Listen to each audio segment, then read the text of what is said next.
ধীরে ধীরে স্বাভাবিক হচ্ছে খাগড়াছড়ি। 4 দিন পর খুলছে দোকানপাট, সীমিত পরিসরে দূরপাল্লার বাস চলাচল শুরু হয়েছে।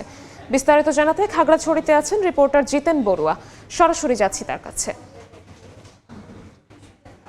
খাগড়াছড়ির সার্বিক পরিস্থিতি এখন শান্ত, কোথাও কোনো ধরনের অঘটনের কোনো খবর পাওয়া যায়নি।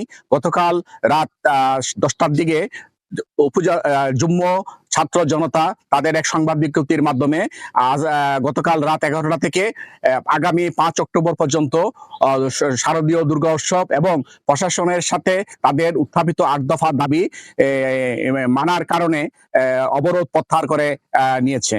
অবরোধ প্রত্যাহার হওয়ার কারণে খাগড়াছড়ির জনজীবনে একটু স্বস্তি নেমে এসেছে। আজ সকালবেলা থেকে বিভিন্ন সড়কে যানবাহন চলাচল শুরু করেছে।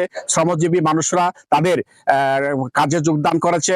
বেশ কিছু দোকানপাট খোলা হয়েছে। তবে আইন শৃঙ্খলা পরিস্থিতি নিয়ন্ত্রণ রাখার স্বার্থে প্রশাসনের জারি করা 144 ধারা খাগড়াছড়ি পৌর এলাকা এবং সদর উপজেলা এবং গুইমারা উপজেলায় বলবৎ রয়েছে।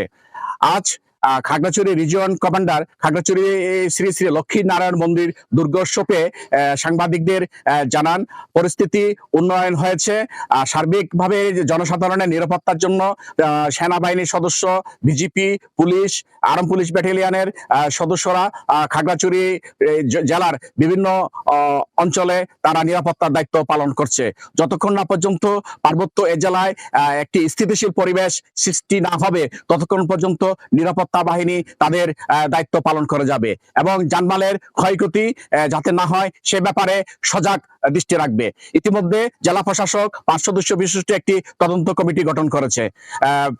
পরিস্থিতি স্বাভাবিক হলে জেলা প্রশাসক জানিয়েছে 144 ধারা প্রত্যাহার করে নেবেন। এ ছিল আমার কাছে সর্বশেষ। সরাসরি যুক্ত ছিলাম খাগড়াছড়িতে।